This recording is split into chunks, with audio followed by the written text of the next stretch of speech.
Hello guys, welcome back to my channel. నేను మీ simply Shriya. So ఈరోజు వీడియోలో అయితే రీసెంట్గా మనకి బీసీ మహిళలందరికీ కూడా కుట్టు మిషన్ పథకం అనేది రిలీజ్ అయింది కదా. సో అది ఎవరెవరు అప్లై చేసుకోవాలి అండ్ అది ఎలా అప్లై చేసుకోవాలి, ఫోన్లోనే అప్లై చేసుకోవాలా లేదంటే ల్యాప్టాప్లో కూడా అప్లై చేసుకోవచ్చా అని ఇదంతా కూడా మీకు చెప్పేస్తాను. వీడియో అయితే లాస్ట్ వరకు చూసేయండి. అండ్ నా ఛానల్ని ఫస్ట్ టైం కనుక విజిట్ చేసి ఉంటే నా ఛానల్ని సబ్స్క్రైబ్ చేయడం మాత్రం మర్చిపోకండి.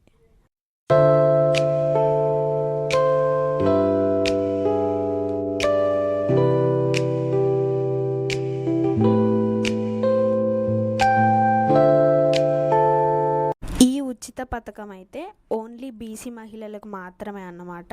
సో మిగతా ఎస్సీ ఎస్టీ వాళ్ళకైతే ఉండదు. ముందుగా అయితే మీ ఫోన్లో బ్రౌజర్ ఓపెన్ చేయండి. గూగుల్ ఓపెన్ చేసి అందులో tgobmms.cgg.gov.in అని టైప్ చేయండి. అండ్ అక్కడ మనకు ఒక వెబ్సైట్ వస్తుంది. ఆ వెబ్సైట్ అయితే ఓపెన్ చేయండి. చేశాక మీకు ఇంటర్ఫేస్ అయితే ఇట్లా, సో మీకు ఇక్కడ కనిపిస్తుంది కదా, apply online for availing the ఇంటింటి ఇందిరమ్మ కుట్టు మిషన్ స్కీమ్ అని. సో అక్కడ సెకండ్ లైన్లో కనిపిస్తుంది కదా న్యూ అని చెప్పేసి, సో అదైతే క్లిక్ చేసుకోండి. ఇప్పుడు నేను మీకు చేసి చూపిస్తుంది అయితే మొబైల్లో చేస్తున్నాను అనమాట. ల్యాప్టాప్ లేని వాళ్ళు మన మొబైల్లో కూడా మనం ఇంట్లోనే కూడా చేసుకోవచ్చు. సైట్ ఓపెన్ చేశాక సో ఇంటర్ఫేస్ అయితే ఇట్లాగ వస్తుంది అనమాట. నేను ఇక్కడ జూమ్ ఇన్ చేస్తాను, ఒకసారి చూసేయండి.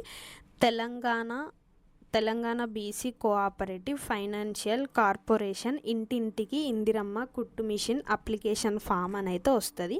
సో ఈ అప్లికేషన్ ఫామ్లో మాత్రమే ఫిలప్ చేస్తే మన అప్లికేషన్ అనేది తీసుకుంటుంది. అక్కడ ఫైనాన్షియల్ ఇయర్ మనకి మెన్షన్ చేస్తారు 2026 to 2027 అని. సో ఫస్ట్ అయితే మనకి అక్కడ పర్సనల్ డీటెయిల్స్ ఆఫ్ అప్లికెంట్ అంటే మన పర్సనల్ డీటెయిల్స్ అన్నీ కూడా ఫస్ట్ కాలంలో మనం ఫిలప్ చేయాలి. సో దాంట్లో ఏమడుగుతారంటే ఫస్ట్ నేమ్ కూడా ఎట్లా ఎంటర్ చేయాలంటే మన ఆధార్లో ఎట్లా అయితే మన నేమ్ ఉంటుందో దాని పరంగా మనం సేమ్ స్పెల్లింగ్ మిస్టేక్స్ ఏం లేకుండా, సో ఆధార్లో ఎలా అయితే మన నేమ్ ఉంటుందో సో అట్లానే మన నేమ్ అనేది ఎంటర్ చేయాలి. ఆధార్ నేమ్ కిందనే మనకి ఆధార్ నెంబర్ కూడా అడుగుతుంది అనమాట. ఆధార్ నెంబర్ కూడా ఎంటర్ చేసుకోవాలి. అట్లనే మనం ఆధార్ నెంబర్ ఎంటర్ చేయగానే ఆటోమేటిక్గా అది మన రేషన్ కార్డ్ నెంబర్ తీసేసుకుంటుంది. అండ్ మన ఏరియా అడుగుతుంది అనమాట. మన ఏరియా వచ్చేసి రూరలా లేదంటే అర్బనా, ఆ సర్కిల్లో ఉంది కదా, ఆ సర్కిల్లో సెలెక్ట్ చేసుకుంటే ఏదైనా ఒకటి సెలెక్ట్ చేసుకోవాలి. అండ్ నెక్స్ట్ వచ్చేసి father name or husband name అడుగుతారు. సో హస్బెండ్ మ్యారీడ్ అయ్యి ఉన్న ఉమెన్ అయితే కనుక సో హస్బెండ్ నేమ్ మాత్రమే ఎంటర్ చేయాలి. దాని కిందనే మీరు చూసుకుంటే మీ సేవ ఇన్కమ్ సర్టిఫికేట్ నెంబర్ అని name as per income certificate అని ఉంటుంది. సో ఇది వచ్చేసి ఆప్షనల్ అనమాట.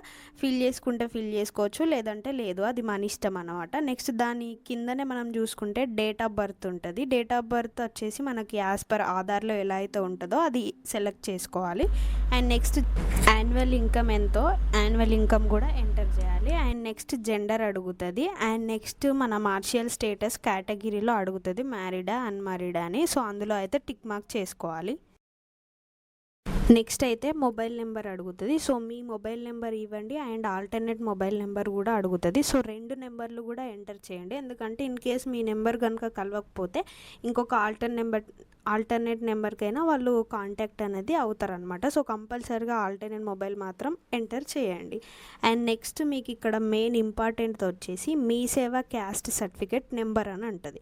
సో ఇది కూడా మన క్యాస్ట్ సర్టిఫికేట్లో మన నెంబర్ ఉంటుంది. ఆ నెంబర్ అయితే ఎంటర్ చేసుకోండి. అండ్ క్యాస్ట్ సర్టిఫికేట్లో నేమ్ ఎలా అయితే ఉందో అది కూడా ఎంటర్ చేయండి. ఆటోమేటిక్గా సబ్ క్యాస్ట్ అదే తీసేసుకుంటుంది. And next educational qualifications. So next వచ్చేసి అడ్రస్ డీటెయిల్స్ ఆఫ్ అప్లికెంట్ అని ఉంటుంది అనమాట. సో ఇందులో వచ్చేసి మనకు మన డిస్టిక్, మన కాన్స్టిట్యుయెన్సీ ఏంటి, అండ్ మన మండల్, మన panchayati, and pin code, and door number.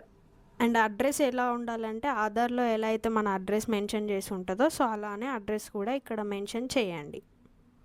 Next ఇక్కడ లాస్ట్లో అటాచ్మెంట్స్ అని చెప్పేసి ఉంది కదా. సో ఇక్కడ ఏంటంటే మన అప్లికెంట్ ఫోటోగ్రాఫ్ అనేది, సో అంటే మన పాస్పోర్ట్ సైజ్ ఫోటో అనేది అక్కడ చూస్ ఫైల్ అని ఉంది కదా, సో అక్కడ మనం అప్లోడ్ చేయాలి. అది కూడా ఫోటో 50 KB కంటే కూడా ఎక్కువ అయ్యి ఉండాలన్నమాట. సో అది ఫార్మేట్ వచ్చేసి JPG or PNG ఈ ఫార్మేట్లోనే మాత్రమే ఉంటే తీసేసుకుంటుంది అనమాట. లాస్ట్‌లో అయితే అక్కడ మనకి సెల్ఫ్ డిక్లరేషన్ అని జెప్పేసి కింద మనకి the above details proved and corrected and if any information is incorrect అని ఉంది గదా! అక్కడ చిన్న బాక్స్ ఉంది కదా! ఆ బాక్స్ సెలెక్ట్ జేసుకొని ప్రివ్యూ మీద నొక్కేస్తే అన్ని మీ డీటెయిల్స్ అన్నీ గూడా ఒకసారి మళ్ళీ డిస్‌ప్లే అవుతాయి. దాని తర్వాత సబ్మిట్ కొట్టేస్తే మీ అప్లికేషన్ అనేది సబ్మిట్ అయిపోతది.